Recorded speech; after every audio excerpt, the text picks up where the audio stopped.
आप सभी को नमस्कार। कैसे हैं आप सभी लोग? मुझे उम्मीद है कि आप सभी लोग खुश होंगे, स्वस्थ होंगे और अपने अपने कामों में व्यस्त होंगे। दोस्तों, आज गुरुवार का दिन है और मुझे उम्मीद है कि आप सभी लोग की जो लास्ट क्लोजिंग रही है बहुत ही शानदार रही होगी और आप सभी लोगों ने अपने जो नेक्स्ट रैंक है उसे पाने के लिए बहुत सारी जो दूरी है उसे तय की होगी।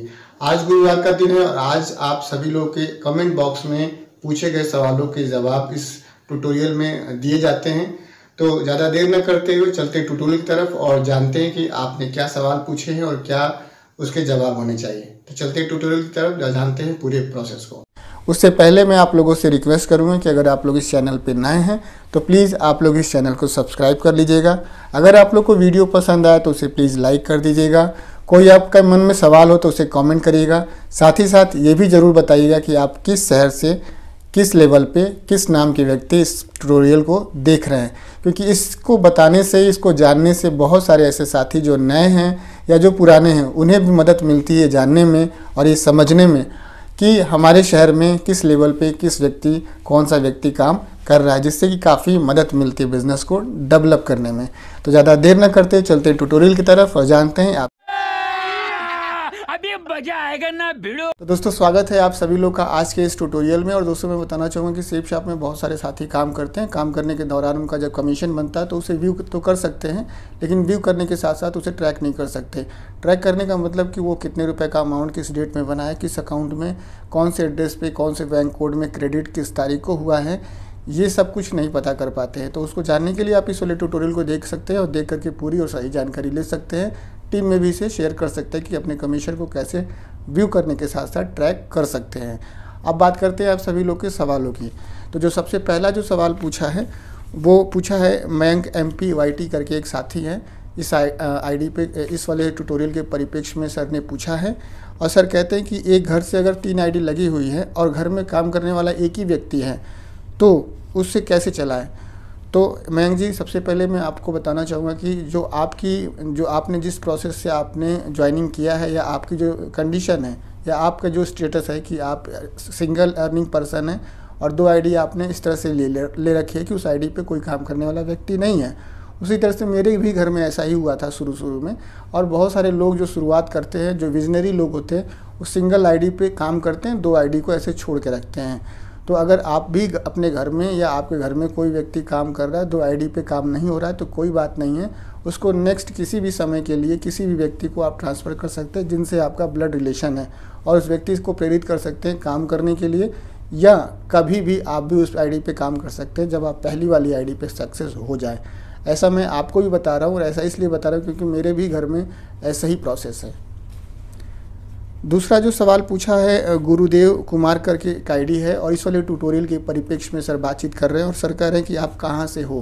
तो दोस्तों, मैं बताना चाहूँगा कि मैं कहाँ से हूँ ये चीज़ मैं बताने के लिए या मैं कहाँ से काम कर रहा हूँ। मैं रहने वाला तो मैं इलाहाबाद का हूँ, यानी कि प्रयागराज का हूँ, और अभी मैं नोएडा में हूँ। अभी ये जो ट्यूटोरियल शूट हो रहा है ये नोएडा से शूट हो रहा है। और इसके बाद से नेक्स्ट जो सवाल है इन्होंने पूछा है TDS पिन इंटरटेनमेंट 8228 करके एक आईडी है और इस वाले ट्यूटोरियल के परिप्रेक्ष्य में सर बातचीत करते हैं और सर कहते हैं कि सर हमसे एक लॉगिन का 2200 रुपया मांग रहे हैं और बोलते हैं कि ये आईडी लगाने का पैसा है। तो दोस्तों, मैं बताना चाहूँगा कि आईडी लगाने का जो पैसा होता है ये भाषा में नहीं समझ पाता हूँ।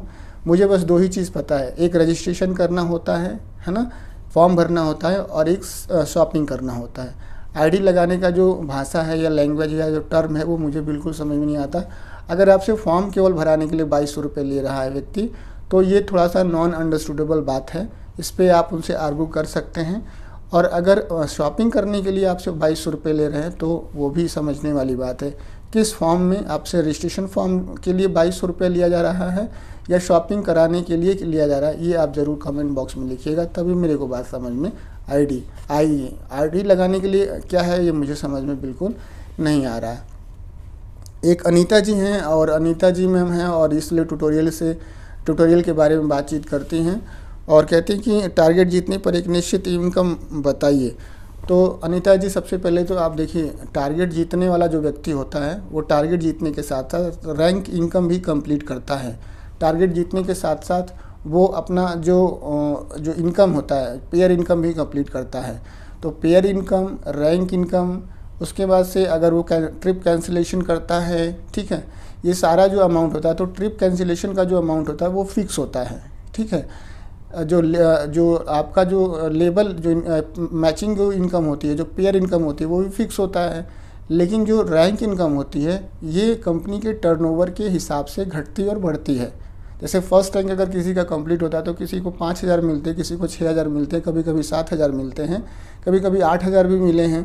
तो ये एग्जैक्ट अमाउंट बता पाना रैंक इनकम का थोड़ा सा मुश्किल है। और जब रैंक इनकम का अमाउंट ऊपर नीचे होता है तो आपका जो मैचिंग इनकम है और टारगेट इनकम इनका तो फिक्स है, इसलिए जो टोटल अमाउंट है बता पाना थोड़ा सा मेरे लिए मुश्किल। अगर फिक्स अमाउंट बता दूं तो वो मेरे लिए ठीक नहीं हुआ, क्योंकि रैंक इनकम जो होती है या ट्रिपल सी जो इनकम होती है ये टोटल का टोटल आपकी कंपनी के टर्नओवर पे डिपेंड करता है। तो फिक्स आप ये माने कि जो ट्रिप का कैंसिलेशन इनकम है वो फिक्स होती है, उसमें लिखा हुआ है। और जो पेयर इनकम होती है वो आपका जो बिज़नेस वॉल्यूम होता है उस पर मैचिंग का जो भी होता है आप जानते ही हैं। अगर मैचिंग इनकम को नहीं जानते तो आप कमेंट बॉक्स में लिखिएगा, मैं आपको बता दूंगा। लेकिन ये रैंक इनकम थोड़ा सा ऊपर नीचे होता है, इस वजह से एग्जैक्ट अमाउंट बता पाना थोड़ा सा कठिन है। इसके बाद से जो नेक्स्ट सवाल पूछा है ये दयाराम पटेल 836 करके एक आईडी है, 863 करके एक आईडी है, और इस वाले ट्यूटोरियल के परिप्रेक्ष्य में सर बातचीत करते हैं। और सर कहते हैं कि सर मेरे प्रगति सूत्र बुक में सक्सेसफुल लीडर्स का फ़ोटो नहीं है। तो दयाराम पटेल जी मैं आपको बताना चाहूँगा, इस वाले ट्यूटोरियल के परिप्रेक्ष्य में बातचीत करते हैं। तो सर ये जो किताब अब आप हमारे और आपके पास है, ग्लोबली ये इंटरनेशनली बुक है, ये ऑल ओवर इंडिया में किसी भी डायरेक्ट सेलिंग, किसी भी नेटवर्क मार्केटिंग का व्यक्ति इस किताब को परचेस कर सकता है। सेफ शॉप की ये किताब नहीं है, सेफ शॉप के लीडर्स के द्वारा लिखी गई किताब ज़रूर है, लेकिन ये केवल सेफ शॉप की किताब नहीं है। इसमें सेफ शॉप के जो लेट मिस्टर श्याम सुंदर जी हैं उसको रिमूव कर दिया गया है, जो कि बहुत अच्छा हुआ है। और जो इसमें सक्सेसफुल जो लीडर थे वो भी हटा दिया गया है, तो वो भी जो है अच्छा किया गया है। क्यों अच्छा किया गया है, क्यों हटा दिया गया है, इसके बारे में पूरी जानकारी लेने के लिए आप इस वाले ट्यूटोरियल को वॉच करें, आपको सही बात समझ में आएगी, ठीक है।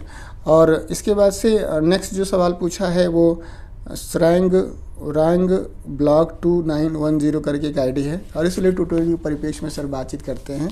और सर कहते हैं कि सर मेरा सवाल है कि कंज्यूमेबल प्रोडक्ट सबको प्रमोट करने में कोई परेशानी नहीं है, लेकिन स्पिरिचुअल प्रोडक्ट को क्यों जिनको दिखा रहे हैं उनके फेथ को जाने बिना जबरन प्रचार करते हैं, जो बात हजम नहीं होती है। बिल्कुल आपने सही कहा सर। देखिए दोस्त, मैं आप लोग को बताना चाहूँगा कि जो कंज्यूमर प्रोडक्ट होते हैं जैसे धनिया, जीरा, चायपत्ती, तिल, साबुन, सिरप और भी टूथपेस्ट वगैरह, जो भी कंज्यूमर प्रोडक्ट हैं उनको आप प्रमोट कर रहे हैं, लोग ले रहे हैं, बहुत अच्छी बात है। कुछ ऐसे प्रोडक्ट हैं जो महंगे हैं, महंगे का मतलब कि कुछ हाई प्राइस के हैं और लोग नहीं ले रहे हैं या इंटरेस्ट नहीं दिखा रहे हैं, उनको केवल आप उन प्रोडक्ट का गुण बताइए, बस डेमो दिखाइए, गुण बताइए, डेमो दिखाइए, गुण बताइए। एक बार नहीं, 2 बार नहीं, 3 बार नहीं, कई लोगों को दिखाइए, बार बार दिखाइए। दिखाना ही दिक्कत है, हम दिखाते नहीं हैं, ये सबसे बड़ी समस्या। लोग ले नहीं रहे हैं, ये समस्या नहीं है। टीवी पे प्रचार आता है तो वो इसलिए नहीं आता कि आप ले लीजिए, ठीक है। टीवी पे प्रचार इसलिए आता है कि आप देख लीजिए, जान लीजिए कि ये भी मार्केट में चल रहा है। और एक बार दिखाता है, 2 बार दिखाता है, 3 बार दिखाता है, 4 बार दिखाता है, बार बार दिखाता है, हम नहीं चाहते फिर भी दिखाता है। और बार बार उसके दिखाने से, बार बार उसके बताने से हमारा पड़ोसी ले लेता है, दोस्त ले लेता है, रिश्तेदार ले लेता है, और जब ये ले लेते हैं तो एक माहौल बन जाता है। जब माहौल बन जाता है तो हमारे लिए एक आसानी हो जाती है कि उसको हम डिजिटली समझ रहे हैं और फिजिकली भी समझ रहे हैं, और हम भी उसे किसी दिन लेने के लिए कन्विंस हो जाते हैं और ले लेते हैं। यही उनका टारगेट होता है। तो हमारा और आपका यही टारगेट होना चाहिए, चाहे 500 रुपये का सामान हो, चाहे 50,000 का सामान हो, हमें बार बार दिखाना है, कई लोगों को दिखाना है, बार बार दिखाना है, कई लोगों को दिखाना है, उसके गुणों को बताना है, बस, और कुछ नहीं करना। वो लेंगे नहीं लेंगे कोई बात नहीं। जबरन लेने और प्रचार करने वाली बात जो होती है, जबरन प्रचार नहीं किया जाता है। एक बार तो प्रचार एक व्यक्ति को किया ही जाता है। जबरन प्रचार करने का मतलब एक ही व्यक्ति को बार बार वही प्रोडक्ट अगर आप दिखा रहे हैं तो ये जबरन प्रचार हो गया। एक व्यक्ति को एक बार ही दिखा रहे हैं, उसके डेमो दिखा रहे हैं, गुण बता रहे हैं, डेमो दिखा रहे हैं, तो वो जबरन प्रचार नहीं है। जबरन प्रचार का मतलब एक व्यक्ति को बार बार वही चीज़ लेने के लिए इंस्टेंट किया जा रहा है, प्रेशराइज किया जा रहा है, तो उसको जबरन प्रचार बोलते हैं। और जबरन प्रचार उस व्यक्ति को नहीं बोलते कि आपका सीनियर कहा कि नहीं गीता को प्रमोट करिए, हनुमान जी को प्रमोट करिए, संपूर्ण हनुमान प्रमोट करिए, तो वो कहेंगे ही ना, क्योंकि वो नहीं कहेंगे तो हम करेंगे कैसे। हम करेंगे कैसे। तो वो उनका कहना सही है कि हमसे करवाना चाह रहे हैं, हमें करना चाहिए। एक व्यक्ति को एक बार तो कम से कम गीता का, भगवत गीता का और संपूर्ण हनुमान का प्रमोशन करना ही पड़ेगा, डेमो दिखाना ही पड़ेगा, उसके गुण को बारे में बताना पड़ेगा। एक बार बताना कोई जबरन प्रचार वाली बात नहीं है। जबरन प्रचार वाली बात तब है जब वो व्यक्ति एक बार देख चुका है, हम बार बार उसी चीज़ को लेने के लिए, उसी पर्टिकुलर प्रोडक्ट को लेने के लिए प्रेशराइज कर रहे हैं, उसको जबरन प्रचार बोलते हैं। इसके बाद से सुरेंद्र पासवान जी नेक्स्ट सवाल पूछते हैं और वो बोलते हैं कि KYC अपडेट कैसे होगा। इस वाले ट्यूटोरियल के परिप्रेक्ष्य में बातचीत करते हैं। तो KYC करने के लिए आप पूछ रहे हैं कि मेल कैसे होगा। तो मेल करने के लिए KYC@safeshopindia.com पे आप मेल कर सकते हैं।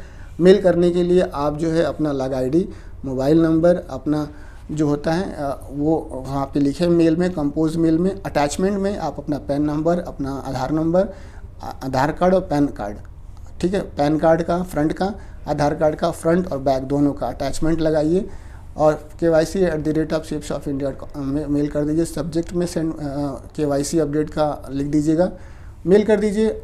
मेल करने के बाद से आप जो है हेल्पलाइन नंबर पे फ़ोन कर लीजिए हेड ऑफिस में। वहाँ पे अपना नाम, मोबाइल नंबर, अपनी लॉग ID बताइए और बताइए कि मैं अभी मेल किया हूँ। अपनी मेल ID बताइए कि मैं इस मेल से मेल किया हूँ, आपको देख लीजिए। वो देख करके कंफर्म कर देंगे तो आपकी तुरंत आपकी KYC कंप्लीट हो जाएगी। अगर आपको मेल करना नहीं आता है तो इस तरह से आप बना लीजिएगा, जिस तरह से मैं आपको दिखा रहा हूँ। इस तरह से आप लिख लीजिएगा। लिख लेने के बाद से पैन नंबर, आधार नंबर अटैच कर लीजिएगा, आधार का फ्रंट और बैक अटैच कर दीजिएगा, मेल कर दीजिएगा। जैसे ही मेल वहाँ पे अप्रूव हो चला जाएगा तो आप वहाँ पे फ़ोन करके इंटीमेट कर दीजिएगा और वहाँ जब आप इंटीमेट कर देंगे तो आपका जो KYC है वो डन हो जाएगा। जब डन हो जाएगा तो इस तरह का मेल आ जाएगा आपको, ठीक है। अगर ये प्रोसेस सही लगे तो ठीक है, नहीं लगे तो आप डायरेक्ट हेड ऑफिस में फ़ोन कर लीजिएगा, आपको वहाँ से मदद मिलेगी। और उसके बाद से आप मेरे यहाँ भी कमेंट कर सकते हैं, यहाँ पर भी कर सकते हैं, इंस्टाग्राम ID पे भी कर सकते हैं, फेसबुक पे भी कर सकते हैं और आप व्हाट्सएप पे भी कर सकते हैं। इस तरह से आप कर लीजिएगा, ज़रूर आपकी मदद होगी। इसके बाद से नेक्स्ट जो आखिरी जो सवाल पूछा है मयंक जी ने पूछा है। मयंक जी पूछते हैं कि आप किस लेवल पर हैं, ठीक है। इस वाली ID के रिगार्डिंग पूछते हैं कि सर आप किस लेवल पर हैं। तो दोस्त मैं बताना चाहता हूँ, इस चैनल पे, इस प्लेटफॉर्म पे आप ये मेरा ट्यूटोरियल देख रहे हैं। 25,000 सब्सक्राइबर जिस दिन हो जाएगा उस दिन मैं अपने बारे में A to Z इन्फॉर्मेशन आपको दूंगा। कैसा रहेगा तो बस इंतज़ार करिए 25,000 सब्सक्राइबर होने का। आप सब्सक्राइब करिए, बहुत सारे लोगों से सब्सक्राइब कराइए और बने रहिए हमारे ट्यूटोरियल पे। आपको कोई सवाल पूछना हो तो आप प्रति गुरुवार को आपके द्वारा पूछे गए सवालों के मैं अपने विवेक के हिसाब से जो है आंसर देने की कोशिश करता हूं और आप ज़रूर सवाल करिएगा और आप अपना सपोर्ट बनाए रहिए, अपना साथ बनाए रहिए। ज़रूर वो दिन आएगा कि इस पर 25,000 सब्सक्राइबर होंगे और मैं अपने बारे में A to Z इन्फॉर्मेशन यहाँ पे शेयर और पास करूँगा। साथ ही साथ एक रिक्वेस्ट यही है कि इस ट्यूटोरियल पे अगर आप लोग पहली बार देख रहे हैं तो इस प्लेटफॉर्म पे अगर आप नए हैं तो प्लीज़ आप लोग इस चैनल को सब्सक्राइब कर लीजिएगा। साथ ही साथ आप लोग मेरा जो फेसबुक पेज है DS मानवेंद्र सेफ शॉप, आप लोग वहाँ पे भी जाके उसे फॉलो कर लीजिएगा, क्योंकि बहुत सारा ऐसा कंटेंट है जो मैं यूट्यूब पे अपलोड नहीं कर सकता लेकिन उसे फेसबुक पे अपलोड कर सकता हूँ। और आप लोग अगर ये ट्यूटोरियल में कोई सवाल रह गया पूछना आप लोग को या वीडियो पसंद आया तो प्लीज़ आप उसे लाइक कर दीजिएगा। साथ ही साथ आप लोग ये भी ज़रूर बताइएगा कि आप लोग किस शहर से हैं, किस नाम के व्यक्ति हैं और किस लेवल पे आप लोग काम कर रहे हैं, क्योंकि इससे क्या होता है कि बहुत सारे लोगों को ये जानने में मदद मिलती है, उनको समझने में आसानी होती है कि उनके भी शहर में आप जैसा, आपके काम करने जैसा व्यक्ति कोई काम कर रहा है। इससे बहुत ही ताकत और हिम्मत मिलती है। आप सभी लोगों ने अपना बेशकीमती समय दिया इस ट्यूटोरियल को वॉच करने के लिए। आप सभी का बहुत बहुत धन्यवाद। थैंक यू दोस्तों, नमस्कार। Wish you all the best and go diamond.